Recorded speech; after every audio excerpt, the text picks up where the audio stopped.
കേരളത്തിലെ civil service coaching ഇൻഡസ്ട്രീനെ ആകപ്പാടെ നശിപ്പിക്കുന്ന ഒരു ട്രെൻഡാണ് നമ്മളിപ്പോൾ ഈ വർഷം കണ്ടുകൊണ്ടിരിക്കുന്നത്. ഒരു 1 month ബാക്ക് എൻ്റെ ഫോണിൽ ഒരു മെസ്സേജ് വന്നു. ഈ വർഷം കേരളത്തിൽ നമ്മൾ കണ്ടുവരുന്ന ഒരു ട്രെൻഡ് എന്ന് പറഞ്ഞിട്ടുണ്ടെങ്കിൽ വളരെ ഡേഞ്ചറസ് ആയിട്ടുള്ള ഒരു ട്രെൻഡാണ്. ഈ കുട്ടികളുടെ റിസൾട്ട് എന്ത് ചെയ്യും? ഈ സ്പോൺസറിങ് ഇൻസ്റ്റിറ്റ്യൂട്ട്സിനും ബാക്കി ഇൻസ്റ്റിറ്റ്യൂട്ട്സ് ഇവരെന്ത് ചെയ്യും? വിൽക്കും. We are just giving the facts to the aspirants. കേരളത്തിലെ സിവിൽ സർവീസ് കോച്ചിങ് ഇൻഡസ്ട്രീനെ ആകപ്പാടെ നശിപ്പിക്കുന്ന ഒരു ട്രെൻഡാണ് നമ്മളിപ്പോൾ ഈ വർഷം കണ്ടുകൊണ്ടിരിക്കുന്നത്. എൻ്റെ പേര് TJ എബ്രഹാം. ഞാൻ ഐലേൺ IAS അക്കാഡമിയുടെ ഡയറക്ടറാണ്. എൻ്റെ കൂടെ Nikhil Lokithakshan, director of iLearn IAS. ഒരു 1 month ബാക്ക് എൻ്റെ ഫോണിൽ ഒരു മെസ്സേജ് വന്നു. അതൊരു എഡ്യൂക്കേഷണൽ കൺസൾട്ടൻസി ആയിരുന്നു. ആ മെസ്സേജ് ഇങ്ങനെയായിരുന്നു: സിവിൽ സർവീസ് റിലേറ്റഡ് ആയിട്ടുള്ള ബ്രാൻഡിങ്ങിനും മാർക്കറ്റിങ്ങിനും എന്തെങ്കിലും സപ്പോർട്ട് വേണമെങ്കിൽ അവരെ കോൺടാക്ട് ചെയ്യാം. ഞാനിങ്ങനെ ആലോചിച്ചു, ഒരു നോർത്ത് ഇന്ത്യയിലുള്ള ഒരു കോച്ചിങ് ഒരു കൺസൾട്ടൻസി എന്തുകൊണ്ട് നമ്മളെ അപ്രോച്ച് ചെയ്യണമെന്ന്. അങ്ങനെ ഞാൻ എന്നെ ഇഗ്നോർ ചെയ്തു. April 22 നമ്മുടെ റിസൾട്ട് വന്നു. റിസൾട്ട് വന്നപ്പോൾ വേറൊരു കൺസൾട്ടൻസി എന്നെ എന്ത് ചെയ്തു? ഇതുപോലെ അപ്രോച്ച് ചെയ്തു. ആ കൺസൾട്ടൻസി പറഞ്ഞ കാര്യങ്ങൾ ഞാൻ നിങ്ങളുമായിട്ട് എന്ത് ചെയ്യാം? ഒന്ന് ഷെയർ ചെയ്യാം. അപ്പോൾ ആ മെസ്സേജ് ഇങ്ങനെയാണ് പോകുന്നത്: will you need rankers in top 10 or top 25? അപ്പോൾ ഞാൻ അവരോട് കുറച്ചു നേരം ഒന്ന് കോൺവെർസേഷൻ നടത്തി. അപ്പോൾ ഇതിൽ നിന്ന് മനസ്സിലാവുന്നത് എന്താണെന്ന് വെച്ചാൽ, എന്നെ ആദ്യം കോണ്ടാക്ട് ചെയ്ത കൺസൾട്ടൻസിയും അവർ ചെയ്യുന്ന എന്താണെന്ന് വെച്ചാൽ, ഓൾ ഇന്ത്യയിലുള്ള പല ടോപ്പ് സിവിൽ സർവീസ് റിസൾട്ട്സും for cash they sell it to what other coaching institutes. ഈ ഒരു ട്രെൻഡ് ആകപ്പാടെ നമ്മുടെ സിവിൽ സർവീസ് കോച്ചിങ് ഇൻഡസ്ട്രീനെ നശിപ്പിക്കുന്നതാണ്. അതിനു മുമ്പ് നമുക്ക് സിവിൽ സർവീസ് റിസൾട്ട് എന്ത് ചെയ്യാം ഒന്ന് മനസ്സിലാക്കാം. കാരണം ഒരു കാൻഡിഡേറ്റിൻ്റെ റിസൾട്ട് പല ഇൻസ്റ്റിറ്റ്യൂട്ട് എന്ത് ചെയ്യാറുണ്ട്? ക്ലെയിം ചെയ്യാറുണ്ട്. അത് പലപ്പോഴും എന്താണ്? അത് റീസണബിൾ ആയിട്ടുള്ള കാര്യമാണ്. ഒരു കാൻഡിഡേറ്റ് സിവിൽ സർവീസ് കോച്ചിങ്ങിന് വരുമ്പം ആദ്യമായിട്ട് എടുക്കുന്ന കോഴ്സാണ് prelims cum mains classroom program. ഇതൊരു ഫൗണ്ടേഷൻ ബിൽഡ് ചെയ്യുന്ന ഒരു കോഴ്സാണ്. ഇതൊരു 11 months കോഴ്സാണ്. അപ്പോൾ ഇതിൽ ക്ലാസ്സസ് ഉണ്ടാവും, പ്രിലിംസ് ടെസ്റ്റ് ഉണ്ടാവും, മെയിൻസ് ടെസ്റ്റ് ഉണ്ടാവും, ഓപ്ഷണൽ ക്ലാസ്സസ് ഉണ്ടാവും. അത് കഴിഞ്ഞിട്ട് ഇൻ്റർവ്യൂ ഗൈഡൻസ് പ്രോഗ്രാമും ഉണ്ടാവും. ചില കാൻഡിഡേറ്റ്സ് ഫസ്റ്റ് അറ്റംപ്റ്റ് തന്നെ എക്സാം ക്ലിയർ ചെയ്യും, ചിലവർ മൾട്ടിപ്പിൾ അറ്റംപ്റ്റ്സ് എടുക്കുമായിരിക്കും. അപ്പോൾ മൾട്ടിപ്പിൾ അറ്റംപ്റ്റ്സ് എടുക്കുന്ന കാൻഡിഡേറ്റ്സ് പിന്നെ അവരെടുക്കുന്നത് ടെസ്റ്റുകൾ മാത്രമായിരിക്കും. ഈ പ്രിലിംസ് ടെസ്റ്റും മെയിൻസ് ടെസ്റ്റും ആയിരിക്കും. പിന്നെ ഇൻ്റർവ്യൂ ഗൈഡൻസ് പ്രോഗ്രാം എടുക്കും. അങ്ങനെയാണ് അവർ റാങ്ക് ലിസ്റ്റിലേക്ക് വരിക. അപ്പോൾ ഇൻ്റർവ്യൂ ഗൈഡൻസ് ആ ഒരു സ്റ്റേജിൽ എത്തുമ്പം നമ്മൾ തന്നെ നമ്മുടെ കുട്ടികളോട് പറയാറുണ്ട്, നിങ്ങൾ എല്ലാ ഇൻസ്റ്റിറ്റ്യൂട്ടിലും ഇൻ്റർവ്യൂ ഗൈഡൻസ് പ്രോഗ്രാമിന് പോകണം. കാരണം പല ഇൻസ്റ്റിറ്റ്യൂട്ടിലും ഡിഫറെൻറ്റ് പാനൽസ് ആയിരിക്കും. അപ്പോൾ അവർക്ക് ഒരു എക്സ്പോഷർ ഭയങ്കര ഡിഫറെൻ്റ് ആയിരിക്കും. സിവിൽ സർവീസ് റിസൾട്ട് വരുമ്പം ഇൻസ്റ്റിറ്റ്യൂട്ട്സ് പല വിധത്തിൽ റിസൾട്ട്സ് ക്ലെയിം ചെയ്യാറുണ്ട്. അതായത് പ്രിലിംസ് കം മെയിൻസ് ബാച്ച് എന്ന് എത്ര പേര് ക്ലിയർ ചെയ്തു, അല്ലെങ്കിൽ test series other classroom programs എത്ര പേര് ക്ലിയർ ചെയ്തു, അതുപോലെ ഇൻ്റർവ്യൂ ഗൈഡൻസ് പ്രോഗ്രാം എത്ര പേര് ക്ലിയർ ചെയ്തു.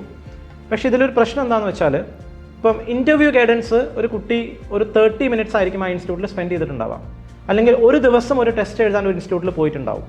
പക്ഷേ റിസൾട്ടിൻ്റെ ജെന്യൂനിറ്റി നമ്മൾ മനസ്സിലാക്കണമെങ്കിൽ പ്രിലിംസ് കം മെയിൻസ് ബാച്ച് എന്ന്, അതായത് 10 months പ്രോഗ്രാമിൽ നിന്ന് എത്ര കുട്ടികൾ ആ ഇൻസ്റ്റിറ്റ്യൂട്ടിൽ നിന്ന് ക്ലിയർ ചെയ്തു, അതാണ് ആ ഇൻസ്റ്റിറ്റ്യൂട്ടിൻ്റെ റിസൾട്ട് ജെന്യൂൻ ആണോ അല്ലയോ എന്നുള്ളത് അങ്ങനെയാണ് നമ്മൾ മനസ്സിലാക്കുക.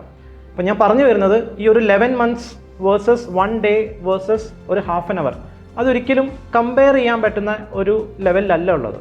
ഇൻസ്റ്റിറ്റ്യൂട്ട്സ് ഈ പറഞ്ഞ രീതിയിൽ റിസൾട്ട് ക്ലെയിം ചെയ്തതിൽ ഞാൻ തെറ്റൊന്നും കാണുന്നില്ല.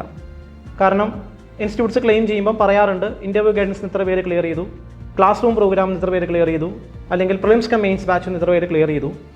പക്ഷേ ഈ വർഷം കേരളത്തിൽ നമ്മൾ കണ്ടുവരുന്ന ഒരു ട്രെൻഡ് എന്ന് പറഞ്ഞിട്ടുണ്ടെങ്കിൽ വളരെ ഡേഞ്ചറസ് ആയിട്ടുള്ള ഒരു ട്രെൻഡാണ് ഈ റിസൾട്ട് ക്ലെയിം ചെയ്യുന്നതിൽ നമ്മൾ കണ്ടുവരുന്നത്. നമുക്ക് വീണ്ടും ആ കൺസൾട്ടൻസിയുടെ അടുത്തേക്ക് പോകാം. അപ്പോൾ ഈ കൺസൾട്ടൻസി, ഞാൻ ആദ്യം പറഞ്ഞ ആ എഡ്യൂക്കേഷണൽ കൺസൾട്ടൻസി, അതുപോലെ multiple consultancy which is currently operating in A pan India level and giving focus in Kerala, is that ഈ ഇൻസ്റ്റിറ്റ്യൂട്ട്സ് കുറച്ച് മോക്ക് ഇൻ്റർവ്യൂസോ 1-on-1 അറേഞ്ച് ചെയ്യും. മോക്ക് ഇൻ്റർവ്യൂസ് എന്ന് പറഞ്ഞാൽ അവർ കുറച്ച് പാനൽ മെമ്പേഴ്സിനെ ഒരു നാഷണൽ ലെവലിൽ സീനിയർ സിവിൽ സർവൻസ് അല്ലെങ്കിൽ അക്കാഡമീഷ്യൻസ് അങ്ങനെയുള്ള പാനൽ മെമ്പേഴ്സിനെ അറേഞ്ച് ചെയ്യും.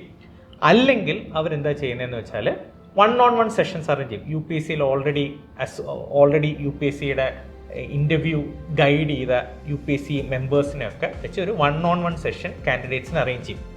But the sad thing is that ഈ കൺസൾട്ടൻസിയിൽ ഇവർക്കുള്ള പേയ്മെൻറ്റ് കൊടുക്കുന്നത് ഏതെങ്കിലും സ്പോൺസറിങ് ഇൻസ്റ്റിറ്റ്യൂട്ട്സ് ആയിരിക്കും. എന്നിട്ട് ഈ കുട്ടികളുടെ റിസൾട്ട് എന്ത് ചെയ്യും?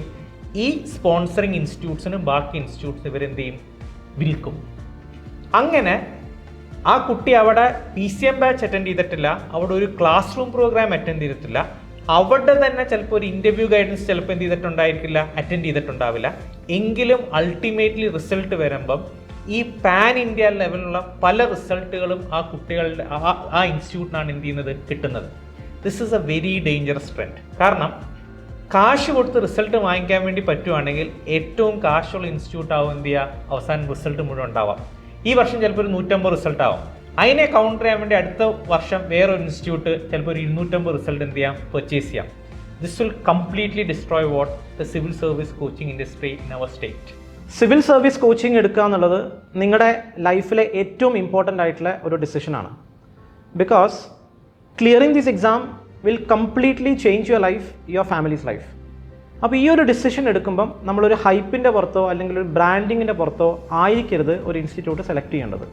നിങ്ങൾ ചെയ്യേണ്ടത് എന്താണെന്ന് വെച്ചാൽ ഇൻസ്റ്റിറ്റ്യൂട്ട്സിനെ പറ്റി അന്വേഷിക്കുക, ഡീറ്റെയിൽ ആയിട്ട് അന്വേഷിക്കുക, അവിടുത്തെ ക്ലാസ് റൂം പ്രോഗ്രാമിൽ നിന്ന് എത്ര റിസൾട്ട് വന്നിട്ടുണ്ട്, അവിടുത്തെ പ്രിലിംസ് കം മെയിൻസ് പ്രോഗ്രാമിൽ നിന്ന് എത്ര റിസൾട്ട് വന്നിട്ടുണ്ട്, അവിടുത്തെ കുട്ടികൾക്ക് സെക്കൻഡ് തേർഡ് അറ്റംപ്റ്റിൽ പഠിക്കുന്ന കുട്ടികൾക്ക് കണ്ടിന്യൂസ് സപ്പോർട്ട് കിട്ടുന്നുണ്ടോ. അപ്പോൾ ഇങ്ങനെയുള്ള കാര്യങ്ങളൊക്കെ അന്വേഷിച്ചിട്ട് മാത്രമേ ഒരു ഇൻസ്റ്റിറ്റ്യൂട്ട് നിങ്ങൾ സെലക്ട് ചെയ്യാൻ പാടുള്ളൂ.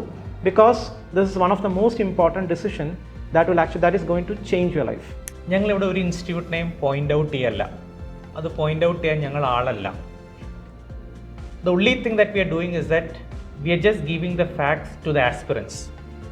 കാരണം ഒരു കാലത്ത് ഈ രാജ്യത്തെ നയിക്കുന്നവരാണ് നിങ്ങൾ. Don't follow the masses. Take your informed decisions.